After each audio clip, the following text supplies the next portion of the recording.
Hi Spinners, I'm here to give you a quick review on what we talked about in our first spinning class earlier this evening.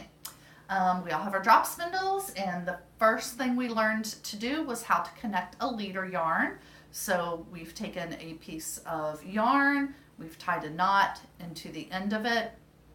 We're going to wrap it around our spindle and through the loop on the other side to create the little half hitch kind of knot there. Something I thought of when I got home, those of you who are having problems keeping your yarn in the hook of your spindle, I know that little slit on your spindle is on the side so that you're coming in from the side. Try coming up from behind the hook when you put your yarn in the hook.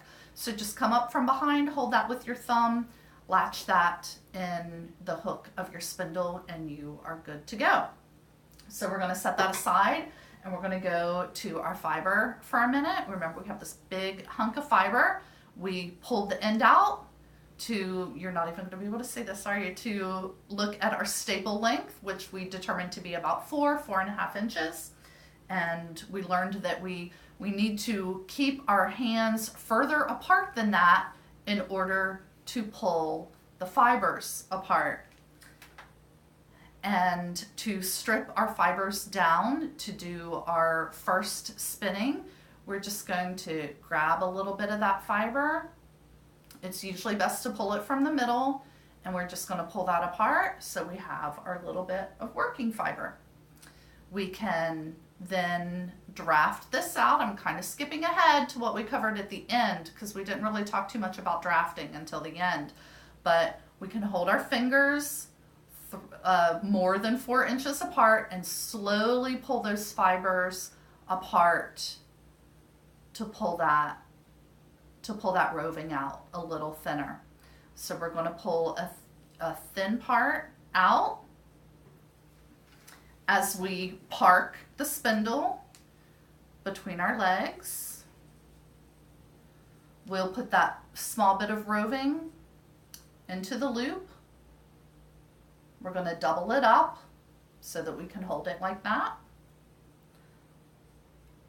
Put it in the hook, and then we're going to spin.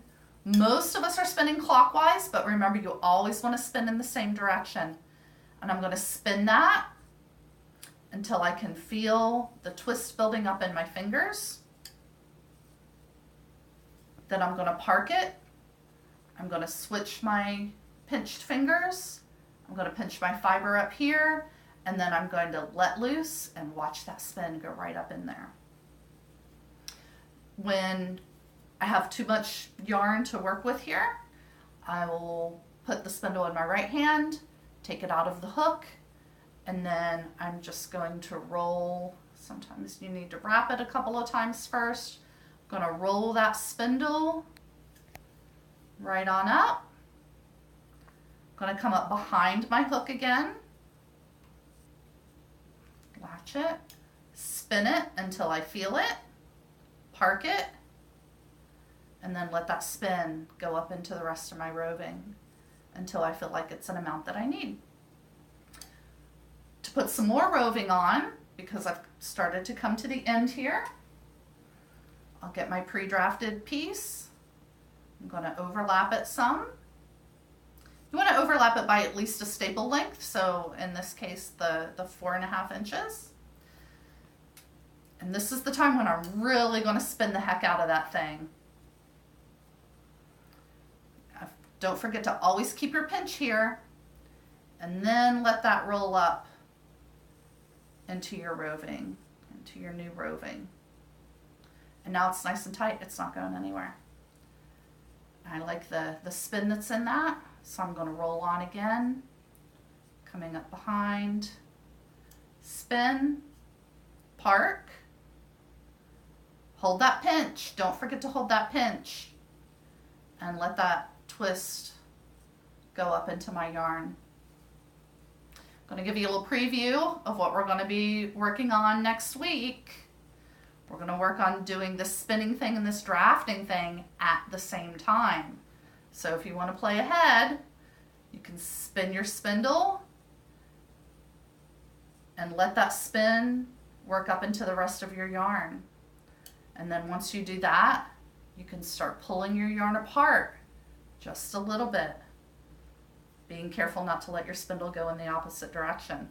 So good luck. Look forward to that. You can play ahead if you want, but of course you don't have to. And the last thing, I promised that I would show you my first yarn.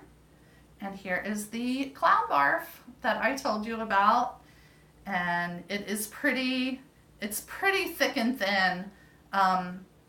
It's really thick and thin, but it is what it is, and it's my first yarn, and I love it, and I'm going to keep it forever because I'm certainly not ever going to make anything with it. So I hope you all had a really good time tonight. I really, really did. I think it's going to be a really fun class for all of us, and I will see you on Thursday. Have a good weekend.